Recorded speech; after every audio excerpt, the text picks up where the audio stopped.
নিজে বাঁচতে জেনারেল আজিজ এবং বেনজির আহমেদকে ফাঁসি দিবে হাসিনা, পিনাকি ভট্টাচার্যের বিশেষ প্রতিবেদন। এবং সর্বশেষ জানাবো মার্কিন স্যাংশনের পরবর্তী টার্গেট ডিবি প্রধান হারুন। এতক্ষণ শুনছেন সংবাদ শিরোনাম, এখন থাকছে বিস্তারিত। পিনাকি ভট্টাচার্য বলেন, আমরা সবাই জানি আইজিপি বেনজির আহমেদ হাসিনার জন্য গুম করেছে, খুন করেছে, অসংখ্য মায়ের বুক খালি করেছে, হাসিনার জন্য নৈশ ভোট করেছে। এইসব করতে যে মার্কিন স্যাংশন খায়, কিন্তু এখন আর বেনজিরের ইউটিলিটি নেই। পিনাকি বলেন, হাসিনা দুঃশাসন এমন অবস্থায় পৌঁছেছে যে তার একটি চিন্তা, এই সময় মানুষ যেন রাজপথে নেমে না আসে। এজন্য হাসিনার আপনাদেরকে আনন্দ দেওয়ার জন্য তার নিজের লোকদের মধ্যে গ্যাঞ্জাম লাগিয়ে দিয়েছে। এবার আসেন কিভাবে বেনজির আহমেদের সম্পদ ক্রোকের ঘটনা ঘটল সেটা একটু বুঝে দেখি।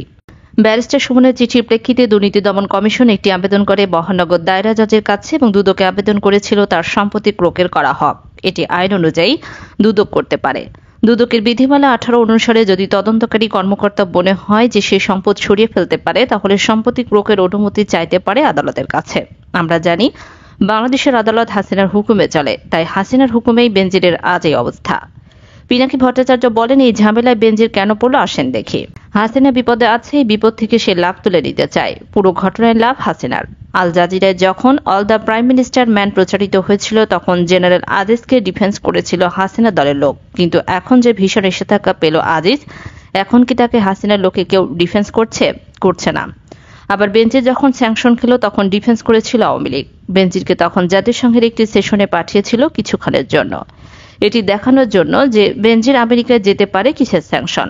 জাতিসংঘের সেই সেশনে আবার বেনজিরকে সম্বর্ধনা দিল আওয়ামী লীগ, যেন তিনি আওয়ামী লীগের নেতা আর তাকেই বাম্বু দিচ্ছে হাসিনা, কারণ পাবলিক খুশি। পিনাকি আরো বলেন, শোনা যায় বসুন্ধরার পেছনে লেগেছে বেনজির। এই মুহূর্তে হাসিনার কাছে বেনজিরের থেকে বসুন্ধরা বেশি গুরুত্বপূর্ণ। হাসিনাকে ক্ষমতা রাখতে বিরোধী দলকে গুম, খুন, হত্যা করেছিল এই সাবেক পুলিশ প্রধান বেনজির আহমেদ। এই সময় হাসিনার সবচেয়ে গুরুত্বপূর্ণ লোককে বলি দিতে এক মুহূর্তও ভাবেনি। এটাই হাসিনার স্ট্র্যাটেজি। হাসিনার স্ট্র্যাটেজি হচ্ছে সে সবাইকে দুর্নীতি করার সুযোগ দেয়, তারপর সেটার তথ্য নিয়ে সময়মতো তাকেই ফাঁসিয়ে দেয়।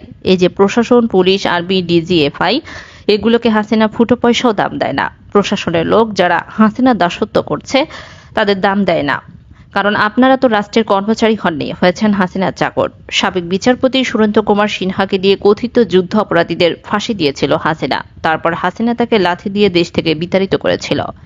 হাসিনার ফ্যাসিস্ট শাসন আমলে যতগুলো আর্মি চিফ ছিল তারা এখন কোথায়? তাদের সোশ্যাল এবং পলিটিক্যাল ভ্যালু কি? শূন্য। কারণ হাসিনা এইভাবেই তার সিস্টেমে সাজিয়েছে।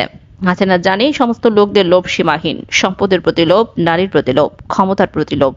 এই ফান্দে তাদেরকে বেঁধে ফেলা, তারপর তাদেরকে নাকে দড়ি দিয়ে ঘোরানো। হাসিনা তার পুরো সিস্টেমকে এভাবেই সাজিয়েছে।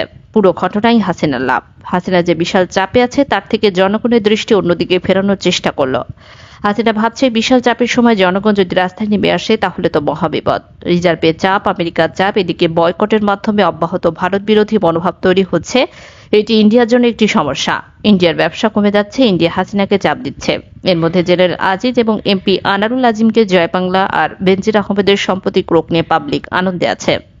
এই চাপের মধ্যে পাবলিক যদি মাঠে নেমে আসে তাহলে হাসিনার জন্য বিপদ। পিনাকি ভট্টাচার্য বলেন, ইন্ডিয়া বয়কটের মাঠের কর্মীদের এবং রাজনৈতিক কর্মীদের আহ্বান জানাই, এটি মাঠে নামার উপযুক্ত সময়। বিপদে আছে কাঁঠালরানী হাসিনা, মাঠে নামেন, দ্রুত পিছু হটবে কাঁঠালরানী।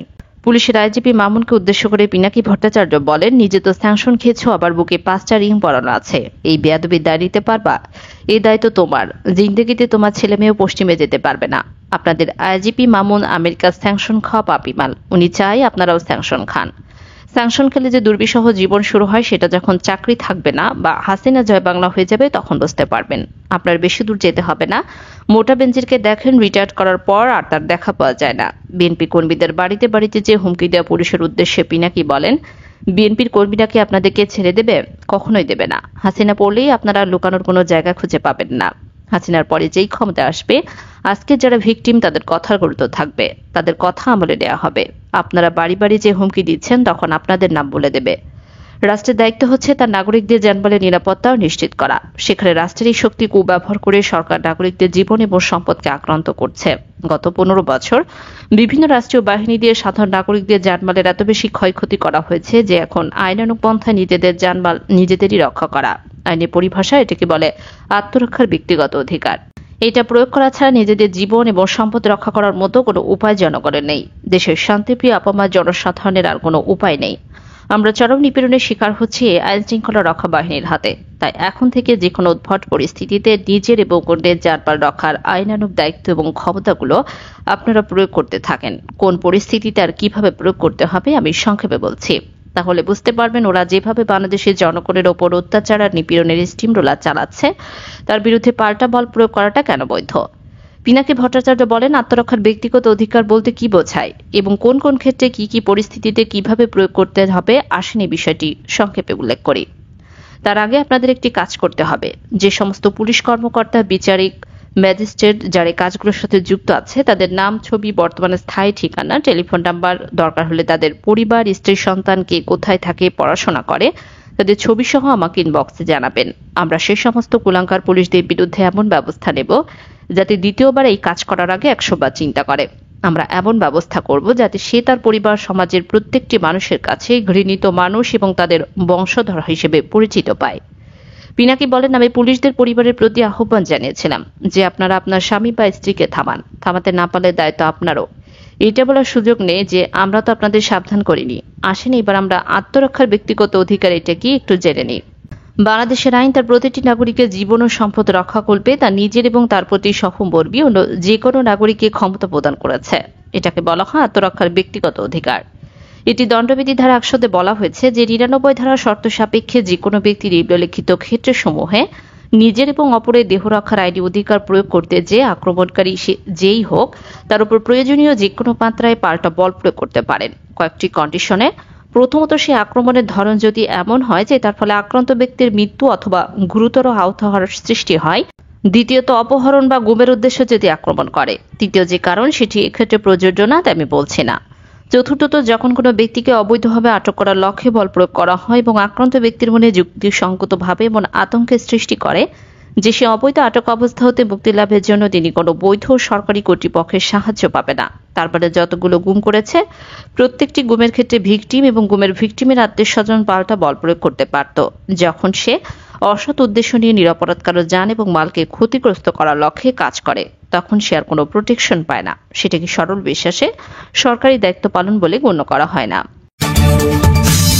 ডিবি প্রধান হারুন পুলিশ নামধারী এক ভয়ঙ্কর দুর্বৃত্তের অজানা অধ্যায়। কর্মজীবনের শুরু থেকে ব্যবসায়ীদের কাছ থেকে চাঁদা আদায়, জমি দখল, গ্রেপ্তার, বাণিজ্য ইত্যাদি নানা উপকর্মের মাধ্যমে 8-10টা অসৎ কর্মকর্তা মতোই নিজেকে তুলে ধরেছিলেন হারুন। 2010 সালে ফেব্রুয়ারি মাসে রাজধানীর কোতোয়ালি থানার এক মুক্তিযোদ্ধা ব্যবসায়ীর কাছ থেকে তিনি 10 লাখ টাকা চাঁদা আদায় করেছিলেন এবং ক্রসফায়ারের হুমকিও দিয়েছিলেন তাকে। কিছু প্রভাবশালী সেই ব্যবসার অভিযোগের প্রেক্ষিতে হারুনকে তেজগাঁও জোনে বদলি করা হয়। কিশোরগঞ্জে মিঠামইনে বাড়ি হওয়ার সুবাদে আওয়ামী লীগ শাসনামলের শুরু থেকেই তৎকালীন জাতীয় সংসদের স্পিকার আব্দুল হামিদের নাম ভাঙিয়ে তিনি নানা অপকর্ম করেও পার পেয়ে যান। ওই সময় তিনি নিজেকে স্পিকারের ভাতিজা বলেও পরিচয় দিতেন। আব্দুল হামিদ রাষ্ট্রপতি হওয়ার সাথে সাথে হারুনের প্রভাবও বহুগুণ বেড়ে যায়। আব্দুল হামিদের পারিবারিক নানা অনুষ্ঠানেও আমন্ত্রিত হয়ে থাকেন এই হারুন। তাছাড়া হামিদকে আদর করে নানা বলে ডাকেন এই কুখ্যাত পুলিশ কর্মকর্তা। 2018 সালের রাতের ভোটের বিতর্কিত নির্বাচনে আওয়ামী লীগের পক্ষে রাখার জন্য হারুনকে 2 ডিসেম্বর 2018 সালে গাজীপুর থেকে সরিয়ে মাঠ দখলের গুরুত্বপূর্ণ এলাকা হিসেবে পরিচিত নারায়ণগঞ্জে নিয়োগের প্রথম 11 মাস নারায়ণগঞ্জ 4 আসনের প্রভাবশালী এমপি শামীম ওসমানের সাথে প্রকাশ্যে দ্বন্দ্বে জড়িয়ে যান হারুন। শামীম ওসমানের মতো ভূমিদস্যু, চাঁদাবাজ ও সন্ত্রাসী একজন এমপি বেশ কিছু লাঠিয়ালদের জেলে ঢুকিয়ে এই সময় নারায়ণগঞ্জে সাধারণ মানুষের প্রশংসা করান হারুন। কিন্তু এই প্রশংসা দীর্ঘস্থায়ী হয়নি। অচিরেই জনগণের কাছে প্রকাশ হয়ে যায় শামীম ওসমানের মতো আরো বড়ভাবে দুর্বৃত্ত হলো এই হারুন। মূলত টাকা পয়সা, ভূমি দখল, চাঁদাবাজিতে শামীম ওসমানকে ছাড়িয়ে নারায়ণগঞ্জের একক বস হিসেবে আবির্ভূত হতে চেয়েছিলেন হারুন। অবশেষে দুজনেই সমঝোতায় পৌঁছান এবং পহেলা বৈশাখের এক অনুষ্ঠানে এক টেবিলে শামীম ওসমান ও হারুনকে ভাত খেতে দেখা যায়। তারপরে ডিবি প্রধান হারুনকে নারায়ণগঞ্জ থেকে বদলি করে ডিএমপিতে পাঠানো হয় 2020 সালের 14 মে। এই সময় তার পদবি হয় অতিরিক্ত মহাপরিদর্শক।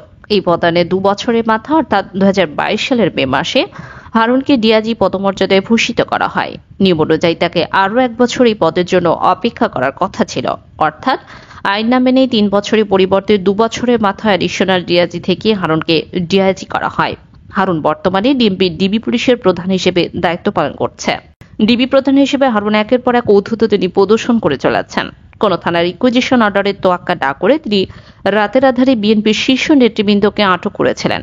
এছাড়াও বিশিষ্ট আলেম মামুনুল হক ও ব্যবসায়ী নাসিরকে আটক রেখেছিল এবং এখনও যখন যাকে ইচ্ছা আটক করে চলেছেন। হারুনের ক্ষমতার মূল উৎস হল সাবেক রাষ্ট্রপতি আব্দুল হামিদ। এই রাষ্ট্রপতি প্রভাব খাটিয়ে হারুন তার পদোন্নতি এবং টানা 3 বারের মতো শ্রেষ্ঠ পুলিশ সুপারের পুরস্কার অর্জন করেছে। সে সময় আব্দুল হামিদ রাষ্ট্রপতি থাকা অবস্থায় তাকে মদ ও নারী দিয়ে মনোরঞ্জন করেন হারুন। নিঝুম রবিনা থেকে শুরু করে হালের জনপ্রিয় মডেলদের সাথে সাক্ষাৎ করে তাদের বিভিন্ন জায়গায় সাপ্লাই দিয়ে নিজের আখের গুছিয়ে নেয় হারুন। অথচ মুখোশের আড়ালে হারুনের এই চরিত্র অনেকেরই অজানা। গোয়েন্দা সূত্রে জানা গেছে, স্ত্রী শিরিন আক্তারের সাথে হারুনের রয়েছে সুসম্পর্ক। হারুনের স্ত্রীর নামে আমেরিকার জার্মানিতে রয়েছে সম্পদের পাহাড়। একমাত্র কন্যা তাসনিন, ছেলে হিসাম ও স্ত্রী শিরিনকে নিয়ে দেশের পরিস্থিতি খারাপ দেখলে আমেরিকাতে স্থায়ী হওয়ার পরিকল্পনা রয়েছে হারুনের। যদি কোনো কারণে যুক্তরাষ্ট্রে নিষেধাজ্ঞা পান তবে জার্মানি অন্য কোনো ইউরোপের দেশে চলে যেতে পারেন হারুন ও তার পরিবার।